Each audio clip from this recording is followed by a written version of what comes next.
Assalamualaikum warahmatullahi wabarakatuh. Selamat pagi, selamat siang, dan selamat malam rekan sekalian dimanapun kalian berada. Perkenalkan, saya Zafira Afra Putri Mawan.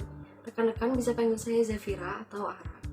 Seperti yang sudah dijelaskan oleh Bu R pada pertemuan sebelumnya, mata kuliah PKBU akan diisi dengan 4 pengajar, yaitu ada Bu R, saya sendiri, Bu Arinda, dan Bu Aimi. Pada kesempatan ini, topik utama yang akan kita bahas yaitu budaya populer dan budaya massa. Nah, terkait rincian pembahasan yang ada di dalamnya yaitu ada definisi dan karakteristik budaya populer, teori masyarakat massa, serta definisi dari budaya massa. Apa sih fungsi mempelajari hal ini? Tentunya untuk memahami fenomena yang terjadi di sekitar kita dengan lebih baik, memahami pesan-pesan tersembunyi yang mungkin melatar belakangi fenomena tersebut. Mari kita mulai dari definisi budaya populer. Terdapat 6 pengertian budaya populer yang diungkapkan oleh Storey pada bukunya. Kalian tidak usah risau, bingung menghafalkannya dari mana, karena saya sudah mencantumkan kata kunci dari masing-masing definisi. Kita mulai dari definisi yang pertama, yaitu ada populer sama dengan well-like culture. Dalam definisi ini, budaya populer dipahami sebagai budaya yang sangat digemari oleh banyak orang, yang dapat diukur secara kuantitatif jumlah konsumsi atau popularitasnya. Sebagai contoh, larisnya tiket konser grup Korea dapat menjadi penanda bahwa K-pop atau genre lagu Korean pop telah menjadi budaya populer di Indonesia. Definisi yang kedua ada populer sama dengan culture leftover atau sisa budaya. Maksudnya, dalam budaya tinggi terdapat batasan-batasan yang sudah terstandarisasi oleh kaum elit, yang mana artinya budaya yang tidak memenuhi kriteria akan dieliminasi dari daftar budaya tinggi. Budaya yang dieliminasi inilah yang menjadi sisa budaya, yang kemudian digolongkan sebagai budaya populer. Oleh karena itu, seringkali budaya populer disebut sebagai budaya jelata karena merupakan budaya sisa dari kaum elit. Sebagai contoh lagi, lukisan merupakan budaya tinggi karena termasuk seni yang tak lekang oleh waktu dan hanya dapat dipahami oleh beberapa kalangan saja. Namun, pop art tidak tergolong sebagai budaya tinggi meskipun ada kata art di situ. Alasan utamanya karena pop art dibuat untuk dapat diakses oleh semua orang dan dapat langsung dipahami maksudnya oleh semua lapisan masyarakat. Definisi yang ketiga adalah populer sama dengan mass produced culture. Pada definisi ini, budaya populer dipahami sebagai budaya massa, budaya yang titik beratkan pada budaya komersial oleh industri-industri untuk mencapai keuntungan, yang dalam hal ini sengaja menciptakan ideologi-ideologi tertentu untuk menjaga struktur kekuasaan para pemegang industri massa tersebut. Definisi yang ketiga ada populer sama dengan folk culture. Dalam definisi ini, budaya populer dipahami sebagai budaya yang berasal dari rakyat biasa, dan diciptakan untuk rakyat itu sendiri. Definisi ini hampir sama dengan folklore yang juga menjelaskan mengenai budaya rakyat. Meskipun sama-sama berasal dari rakyat, tetapi keduanya memiliki perbedaan utama dalam hal bentuk penyebaran dan durasinya. Folklore disebarkan secara turun-temurun pada tiap generasi dan memiliki isi yang kurang lebih sama. Sedangkan folk culture merupakan budaya yang disebarkan melalui media massa pada durasi waktu tertentu, alias hanya ketika sedang tren saja. Definisi yang kelima yaitu ada populer sama dengan arena of negotiation. Maksudnya, budaya populer dipandang sebagai arena pertarungan antara kelompok dominan yang menciptakan budaya dan kelompok bawahan yang dapat memilih untuk menerima atau menolak budaya buatan tersebut. Dalam hal ini, konsumen secara aktif bertindak untuk melakukan aksi. Sedangkan untuk definisi yang terakhir atau keenam yaitu ada populer sama dengan no distinction. Artinya, di dunia postmodern masa kini, batas antara budaya tinggi dan budaya populer tidak lagi menjadi jelas. Budaya yang diproduksi kebanyakan tidak bisa dibedakan keasliannya. Apakah itu murni karena seni atau ada unsur komersial di dalamnya. Dari keenam definisi tersebut, tidak ada definisi yang mengungguli satu sama lain, karena kedudukan keenamnya setara atau sama dalam hal menjelaskan fenomena kompleks budaya populer ini. Tinggal kitanya saja mau menempatkan diri melihat fenomena budaya populer dari sudut pandang mana, entah sebagai industri atau budaya rakyat, produk kapitalisme, atau bahkan arena negosiasi. Setelah memahami 6 definisi tadi, mari kita beralih ke karakteristik budaya populer. Sebenarnya ada banyak, namun saya memilih 5 saja yang paling menonjol dari budaya populer, yaitu ada kontemporer, budaya hiburan, konsumerisme, mudah diakses, dan hiperrealitas. Kita bahas satu-satu. Yang pertama ada kontemporer atau kekinian. Budaya populer dibuat mengikuti tren dan keinginan pasar, jadi bentuk atau sifatnya cepat sekali berganti. Yang kedua ada budaya hiburan. Masyarakat menuntut agar semua hal yang berkaitan dengan budaya populer harus menghibur.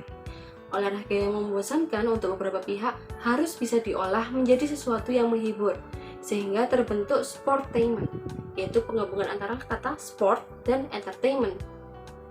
Contoh paling jelas di Indonesia yaitu ada kegiatan Vindes Sport yang menampilkan olahraga voli dengan tim berisikan aktor dan musisi. Karakteristik yang ketiga ada konsumerisme. Budaya populer dan konsumerisme memiliki kaitan yang sangat erat. Hal ini dikarenakan sifat manusia itu sendiri yang selalu merasa kurang puas dengan apa yang sudah dimiliki.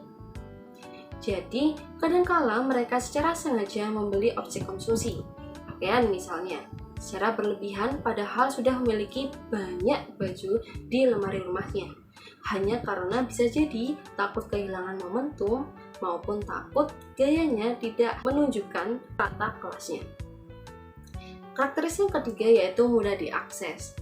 Maksudnya melalui media massa, budaya-budaya seperti film dan musik dapat dengan mudah dinikmati oleh khalayak luas tanpa terbatas pada kelasnya. Baik yang kaya maupun jelata dapat merasakan secara bebas kedua hal tersebut, menjadikan semua hal berkemungkinan untuk secara instan dapat dijangkau. Dan yang karakteristik yang kelima yaitu hiperrealitas. Hiperrealitas juga berkaitan erat dengan budaya populer karena bersifat mengaburkan antara apa yang dianggap sebagai nyata dengan simulasi. Sebagai contoh, program reality show pastilah memiliki skrip yang sudah disiapkan. Namun, kita sebagai konsumen menganggap bahwa reality show sebagai program yang benar-benar terjadi tanpa rekayasa. Tadi kita sudah muter-muter di pembahasan mengenai definisi dan karakteristik budaya populer. Maka sekarang sudah waktunya untuk kita melihat contoh nyata dari fenomena budaya populer itu sendiri. Silakan perhatikan contoh dari budaya populer yang akan saya tampilkan pada selindia berikut.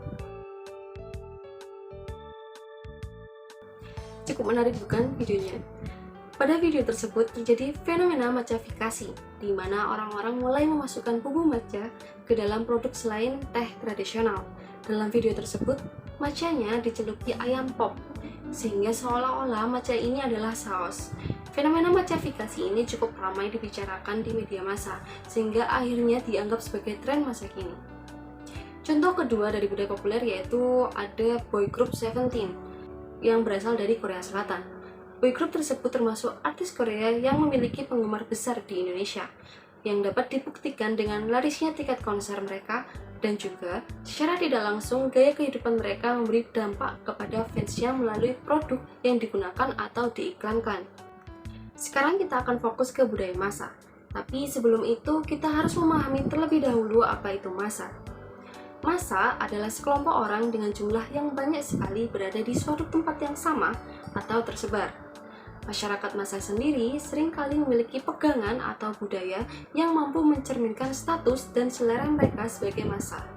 Bisa saja selera itu berupa hobi main game, politik, fashion, dan sebagainya. Namun, namanya juga manusia, pasti ada yang berusaha memanfaatkan manusia lainnya.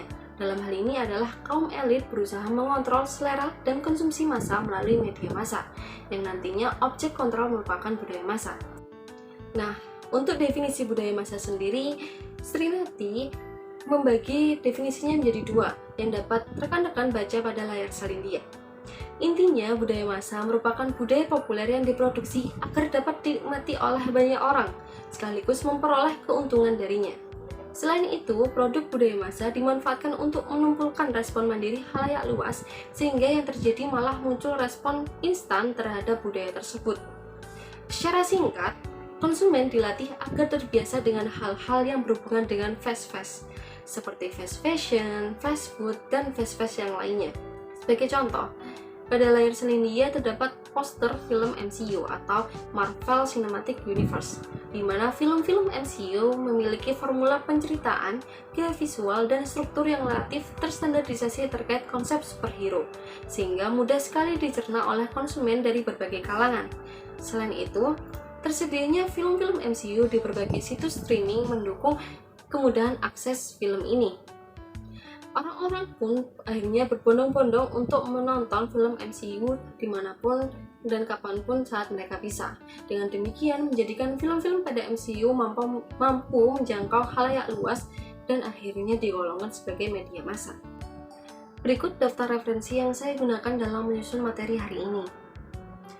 Terakhir, untuk mengukur pemahaman, silakan rekan-rekan membuat esai mengenai budaya populer yang ada di lingkungan kalian. Tidak ada batasan minimal atau maksimal, tapi yang ada batas akhir pengumpulan di hebat. Sekian yang dapat saya sampaikan.